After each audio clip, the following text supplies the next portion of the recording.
Espace TV, le 22h.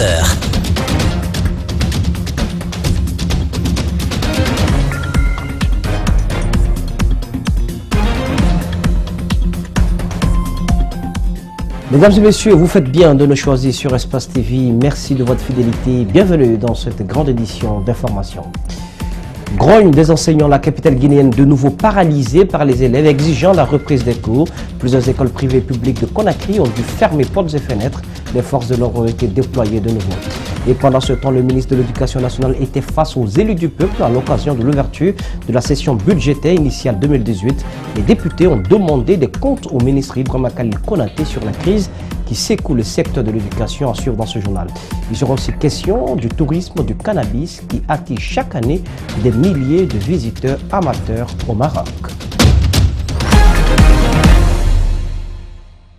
Les élèves ont laissé éclater leur colère dans la rue ce lundi. Les barricades sur les routes, les jets de pierre, les altercations avec les agents des forces de l'ordre ont ponctué cette journée. Ces élèves réclament ni plus ni moins que le retour des enseignants dans les salles de classe. À Koza, par exemple, la circulation est restée bloquée pendant des heures avant l'arrivée des agents de la CMI. Sabdraman Ba, Ibrahima Sori 5 Souma pour le constat. Des voitures bloquées dans le bouchon. Difficile de traverser le rond-point Koza. Les élèves irrités par le manque d'enseignants dans les classes font la loi sur les artères.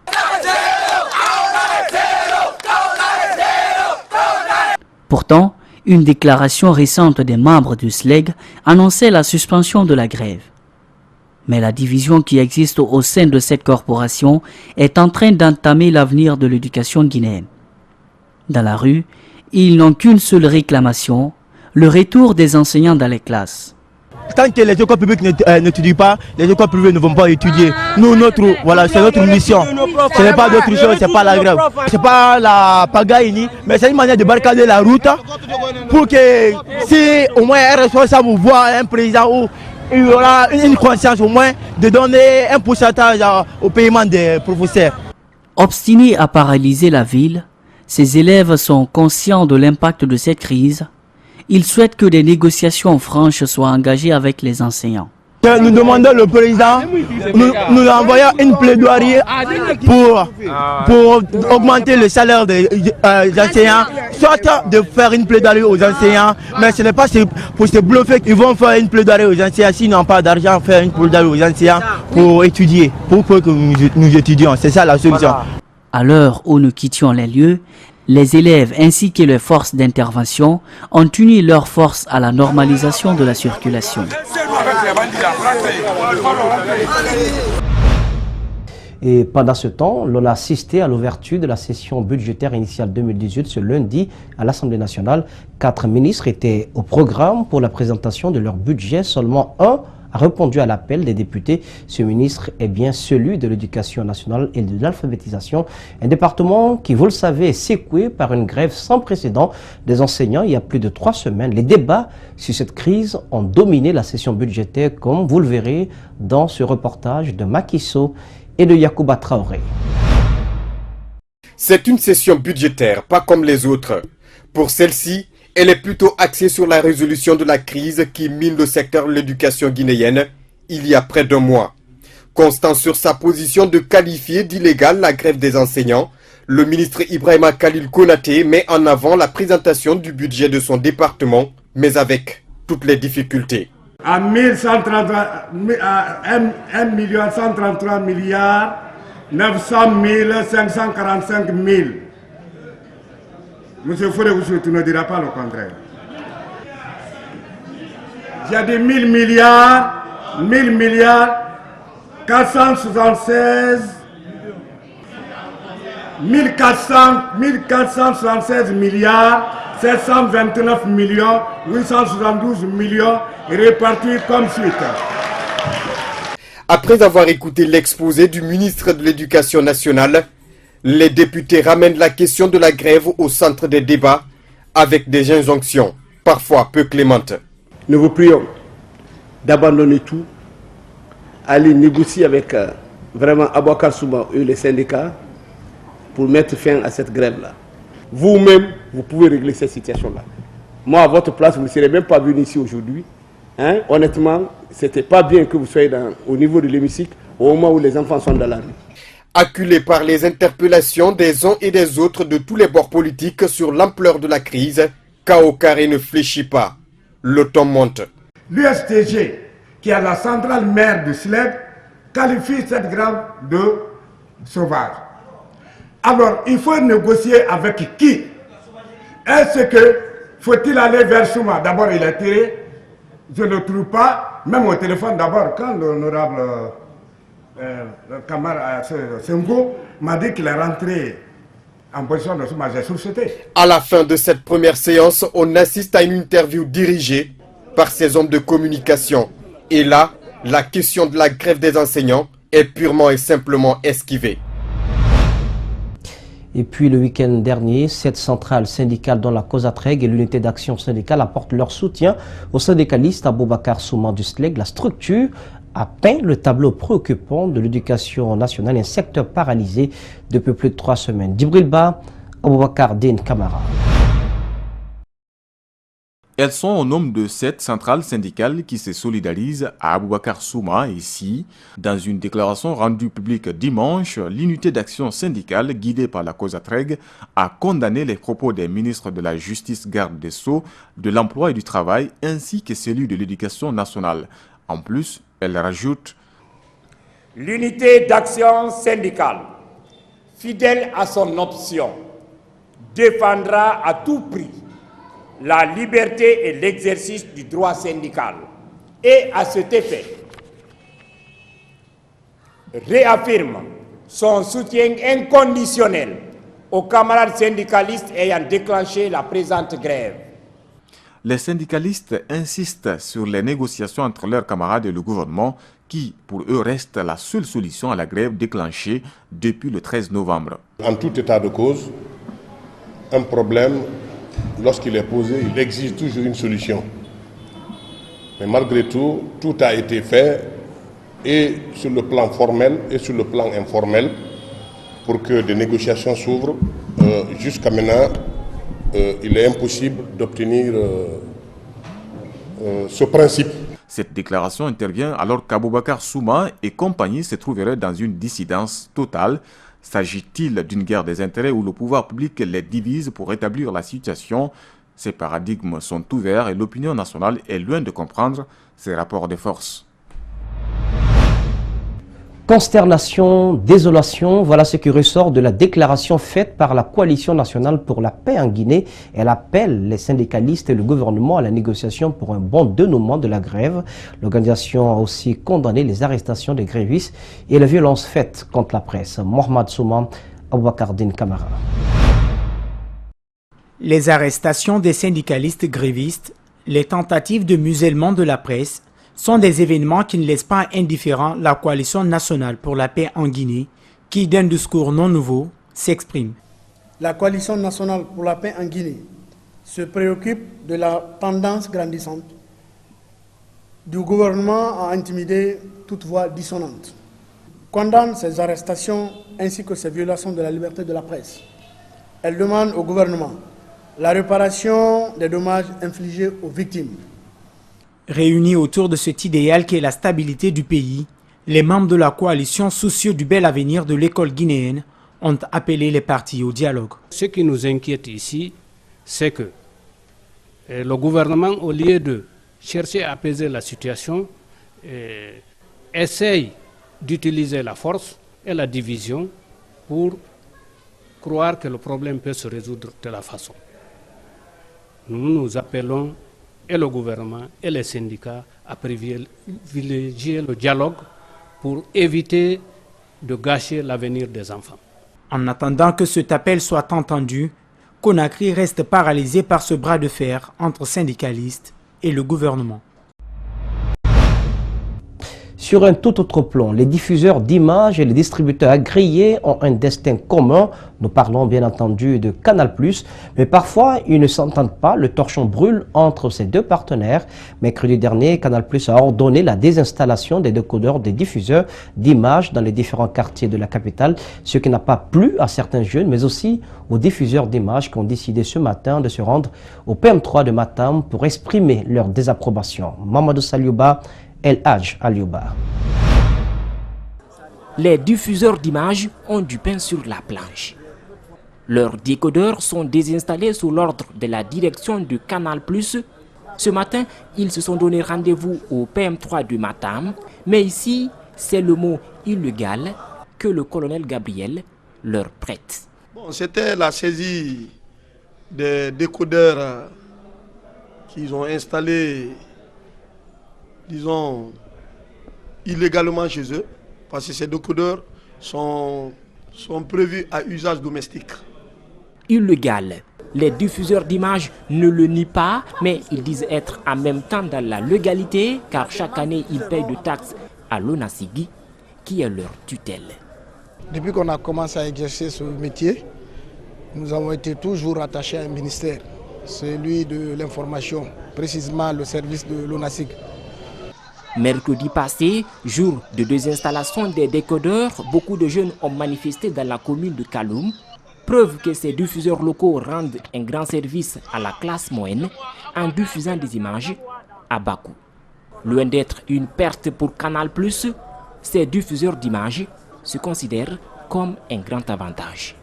Chaque mois, on est obligé à faire notre réactivation.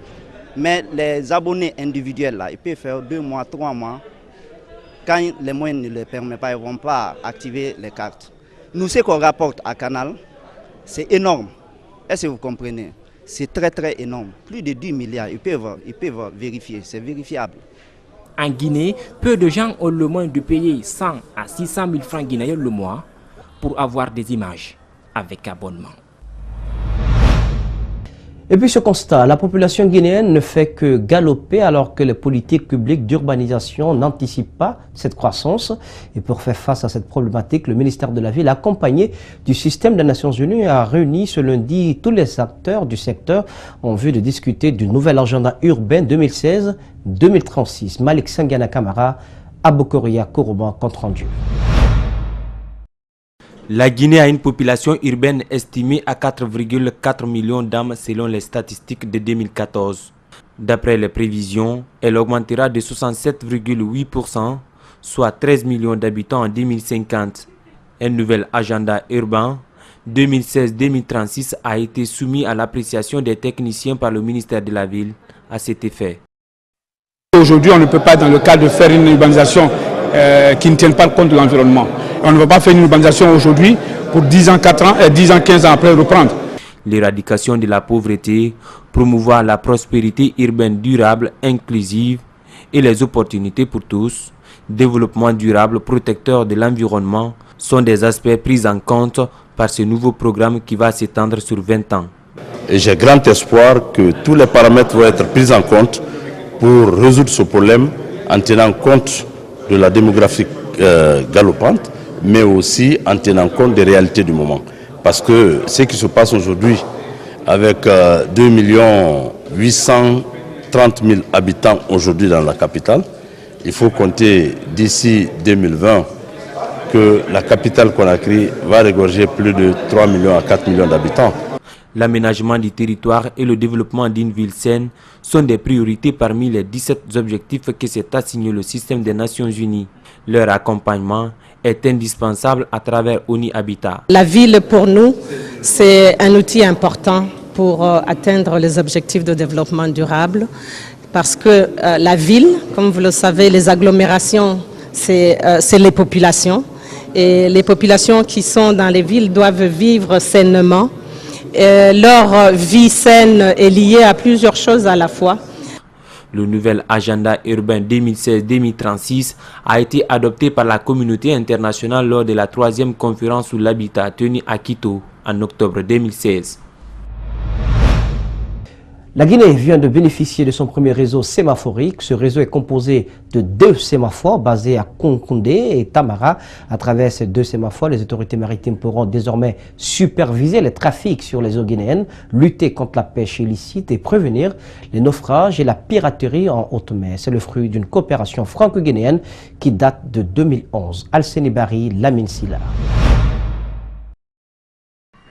Ce projet de réseau sémaphorique est le fruit d'une coopération franco-guinéenne qui date de 2011. Il est estimé à près d'1 million d'euros. Les 2 sémaphores sont installés à Koundindi dans Bofa et Tamara dans les îles de Los. Ils disposent de 2 tours, des radars, une centrale solaire, un groupe électrogène de secours. L'objectif de ce réseau est de détecter et réprimer les crimes commis en mer, notamment la piraterie, la pêche illicite, également anticiper sur les cas de naufrage. Tout à l'heure, nous pouvons espérer que, d'une part, la préfecture maritime continue d'être appuyée par le gouvernement et continue d'être appuyée par les différentes administrations, de façon à ce qu'elle puisse disposer des moyens qui lui permettent d'assurer le contrôle et la répression, donc s'il le faut, ou bien l'aide et le secours en mer aux citoyens guinéens ou bien aux navires qui croisent dans les parages de la Guinée. Les 2 sémaphores sont reliés directement à la préfecture maritime. L'une des inquiétudes qui se posent est l'entretien du matériel et les interventions rapides. Le préfet maritime invite à une synergie d'action entre les gestionnaires des appareils et les autorités. Et nous avons attiré l'attention des autorités qu'il faut suivre l'entretien de ces équipements. Donc les équipements, il y a des équipements ici, les radars tournent 24 heures sur 20 comme on l'a dit. Donc il y a des équipements qui s'usent, des équipements qu'il faut changer année par année. Donc avant que l'année d'expiration arrive, que les dispositions soient prises, que la pièce soit remplacée avant qu'elle ne tombe en panne. La Guinée est le premier pays d'Afrique à disposer des réseaux sémaphoriques interconnectés et alimentés électriquement par des panneaux solaires. Le 3 décembre dernier marquait la célébration de la journée mondiale des personnes atteintes d'handicap. Eh bien, c'est l'occasion pour nous de pointer nos projecteurs sur le centre Sogué, une structure qui s'occupe de l'éducation des personnes victimes d'handicap visuel, créée en 2002. Ce centre s'occupe de la formation des enfants malvoyants et non-voyants du pays. Malgré les efforts de ses responsables, ce centre éducatif ne dispose pas d'assez de moyens pour la prise en charge pédagogique de ses apprenants. Nos reporters, Idrissa Bari, Abakar Din Kamara, ont fait une immersion dans le centre Sogué. Voici leur constat. Émile Gomou a environ 6 ans et il est malvoyant. Il fait la première année au centre Sogué. Son rêve est de devenir médecin. Docteur. Ça veut dire que je vais étudier que si je finis maintenant. Comme ces petits garçons, ils sont plusieurs personnes atteintes de handicap visuel. Pour leur redonner l'espoir et la lumière de la vie, le centre Sogué offre une formation pédagogique à ces jeunes. Les élèves sont soumis au même programme d'enseignement élémentaire que les enfants des autres écoles. Et dans ce cubarythme, vous verrez, il y a plusieurs cubes, des trous qui sont aménagés là-dedans. Bon, et voici un cube que nous avons. Ce cube-là, vous verrez, il y a, si vous avez le temps, je vais vous montrer un par un. Voilà. Pour suivre les cours, les outils didactiques sont spécifiques dans cette école. Pour écrire, les élèves utilisent le cubarythme et les cubes qui servent de chiffres et de lettres. Des outils qu'on ne trouve pas sur le marché guinéen pour transcrire le programme en braille. Ces documents, le livre de français, c'est ce quand nous achetons ou que la DCE nous donne, nous faisons la transcription de ces documents en braille pour que les enfants puissent lire. Parce que sans ça, ils ne pourront pas lire. Le centre a 7 classes pédagogiques et un corps enseignant de 15 professeurs, dont 6 aveugles. Tout cet encadrement ne dispose que de 7 uniques machines pour la transcription des cours en braille pour les élèves. Le test qui est préparé dans le cahier est transcrit avec la machine Perkins que nous avons devant nous ici. Et on donne ça par fiche. Ça va prendre du temps parce que si la page en noir on a une page en noir, nous donne 5 fiches en braille. Ici, le matériel, on ne peut pas demander à un parent d'élève d'acheter. Donc il faut donner. Quand tu donnes une tablette, un poinçon et un cubarythme et des cubes à un enfant, il ne connaît pas l'utilité, donc il peut le faire perdre.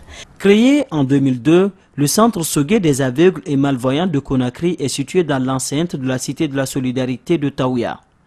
La directrice demande aux parents des enfants aveugles de ne pas exposer ces jeunes à la mendicité, mais plutôt de venir les inscrire au centre Sogué pour leur offrir une meilleure formation, car ici, tout est gratuit. Chaque trimestre, entre 30 et 50 femmes subissent des interventions chirurgicales à cause de la fistule obstétricale à l'hôpital régional de l'Abbé. En prélude aux journées d'activisme sur les violences faites aux femmes, l'ONG F2DH était vendredi dernier dans le Fouta pour apporter un soutien matériel et moral aux femmes de la localité. Une visite aux patientes puis une remise de dons ont mis fin à cette semaine de visite dans le Fouta. Mamadou Sadio Baldé a suivi sa cérémonie pour nous. 15 femmes admises dans une salle, elles suivent un même traitement. Chacune traite une maladie douloureuse, puante, mais surtout gênante. Seules les femmes victimes de fistules obstétricales et leurs médecins traitants savent la profondeur du mal. Cette malodeur fait que ces femmes-là sont rejetées. Personne ne veut ce qu'elles font, personne ne veut même quand elles préparent, les gens ne veulent pas. Quand elles vendent quelque chose, les gens n'achètent pas.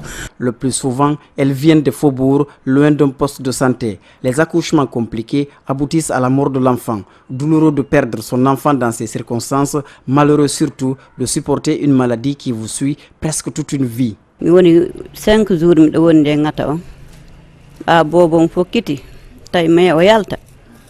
ɓe tawi ɓe aani ɓe pooɗi boobon heɓi rendement ka reedu ko ɗum woni ko addi nawnaare nden ko angal labtaane. Certaines peuvent traîner la maladie entre 30 à 40 ans, parfois à vie si elles ne sont pas traitées. Mais pour celles qui ne sont pas rejetées par leur mari, peuvent retrouver une vie normale après traitement. Absolument. Dès qu'une femme guérit de ça, dès qu'elle ne perd plus les urines, elle est sèche, elle se remet rapidement à la société. L'ONG Femmes, Développement et Défense des droits humains en Guinée est venue réconforter le moral des victimes de fistules obstétricales. On leur a juste apporté des serviettes hygiéniques, du savon, de l'eau de javel, des pâtes dentifrice et des brosses à dents. Juste un geste symbolique, humanitaire. C'est pas suffisant, elles ont besoin de beaucoup plus. Elles ont besoin de soutien psychologique et je pense que ce geste va dans ce sens parce que c'est pas le matériel, c'est pas l'apport qui compte, c'est le fait qu'on se déplace de Conakry, qu'on vienne ici, qu'on sache qu'elles sont là, qu'elles souffrent dans leur chair et dans leur âme. Une mineure de 15 ans ayant subi un viol collectif en 2015 à Conakry est admise ici. Elle va bientôt subir le même traitement que les autres. À quelques mois de la fête des Mares en Haute-Guinée, les communautés s'activent déjà dans les préparatifs pour une rencontre bien réussie. Une assemblée extraordinaire s'est tenue récemment à Kounmana, dans la préfecture de Kouroussa, pour évaluer les acquis et les dispositions à prendre pour les années à venir. Babou Kondé, Yacouba Traoré étaient nos envoyés spéciaux. Il s'agit d'évaluer l'impact de la fête des Mares organisée au mois de mai de chaque année pour le développement du village. À travers cette assemblée extraordinaire, des cas de détournement ont été révélés. En 2011, j'ai appris que l'État a assisté Koumana et Baro pour l'organisation de la fête de la Mare. Pour un montant qui est discuté parce qu'on parle de 115 millions, d'autres parlent de 50 millions. Une seconde fois, c'était en 2012. Nous avons eu l'assistance encore de l'État. Pour un montant, les gens disent 50 millions. Ces montants qui pourraient pleinement aider la communauté à financer certains projets de développement sont introuvables et restent à l'actif de l'ancienne équipe dirigeante. Vraiment, nous ne sommes pas au courant. Ils font tout à Conakry. Nous ne faisons que ce que nous avons à faire ici. Ces femmes venues de partout dans le Hamana sont composées des groupements de saponification, maraîchage ou encore lutte contre l'insalubrité. L'Association pour le rassemblement et le développement de Koumana mettra désormais au premier plan les projets de ces groupements. Nous avons décidé ce rassemblement pour essayer d'expliquer notre vision aux Farossi. Et l'objectif visé ici, c'est qu'ils adaptent notre vision, ils voient dans le même sens que nous, dans la même direction que nous. Donc ce que je voulais demander aux femmes de la Haute-Guinée, de ne pas s'asseoir comme ça, de ne pas seulement être utilisées pour les mamayas, pour les fêtes, d'avoir aussi des activités créatrices de revenus. C'est ça qui donne vraiment l'indépendance. La fête de la Mara est désormais un véritable vecteur de développement.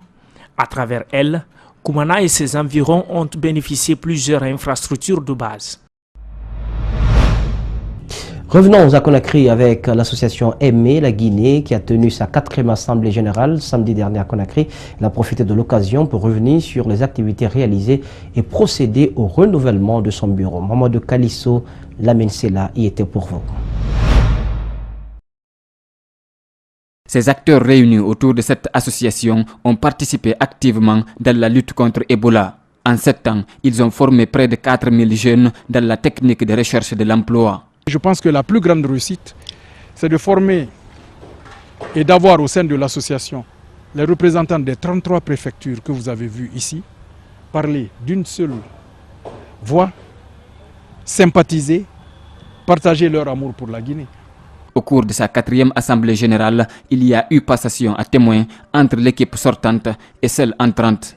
Les nouveaux élus, pour un mandat de 3 ans, ont promis d'œuvrer pour la continuation. Je rassure les membres de mon association et toute la Guinée pour laquelle nous nous sommes battus il y a 7 ans que je saurai donner le meilleur de moi-même pour garantir la mobilisation autour des valeurs de l'association, savoir la justice, la bonne gouvernance et la solidarité nationale. Seul bémol, la nouvelle équipe ne fait pas l'unanimité.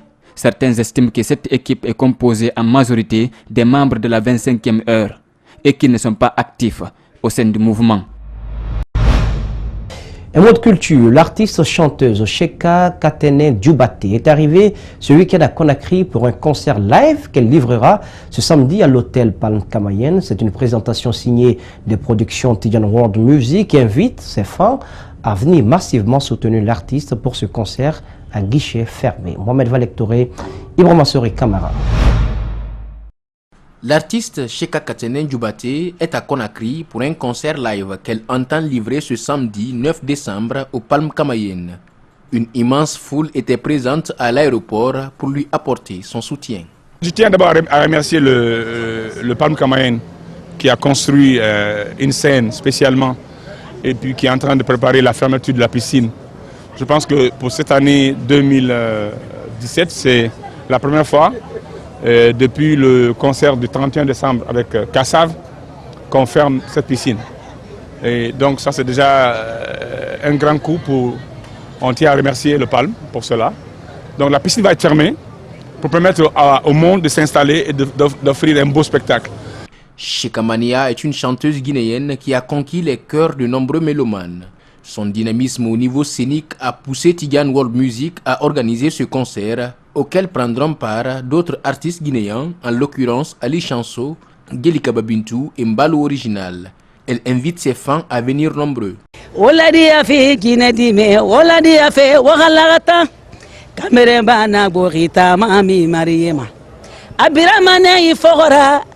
Logo afama wule kote nanaibe anito itana navambonyema wule. Je sais que j'ai beaucoup de fans en Guinée qui m'appellent, qui appellent mon manager, mon assistant tout le temps.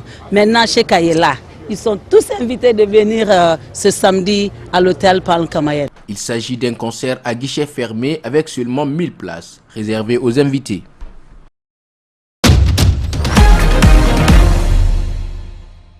Football maintenant, avant de mettre fin à cette édition d'information avec la 16e journée de Ligue 1 en France. Lyon reprend la 2e place après sa victoire à Caen. Le tout après un match plaisant, intense. 2 Guinéens étaient sur la pelouse du stade de Michel Dornano. Le pensionnaire du Sili, Baïsama Sankan, côté du Normand, Mokhtar Diakabi, international espoir en équipe de France, côté rhodanien. Notre envoyé spécial, Karim Baldé, a suivi pour vous ce duel.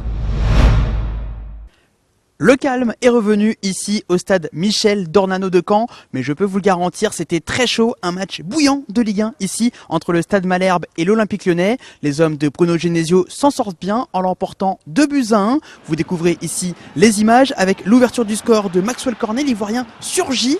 Le ballon qui traîne dans la surface, Sanko n'a rien pu faire notamment, ça faisait 1-0 à la 10e minute. Lyon double la mise en début de seconde période grâce à Mariano, auteur d'une reprise instantanée superbe. 2-1 finalement, les partenaires de Baïsama Sanko pensaient revenir en fin de rencontre, il n'en a rien été. Vous allez écouter tout de suite le Guinéen, l'international, membre du Sili. Il a répondu à nos questions, il s'est dit frustré quand même après la rencontre. Je vous propose de l'écouter. Face à une équipe comme ça, faut pas les laisser respirer. On s'est bien repris après. Je pense que dans l'ensemble, on a fait un gros match. On a fait beaucoup d'efforts. Mais bon, comme je vous l'ai dit, le premier quart d'heure nous a été un peu fatal. Voilà, ça a corrigé.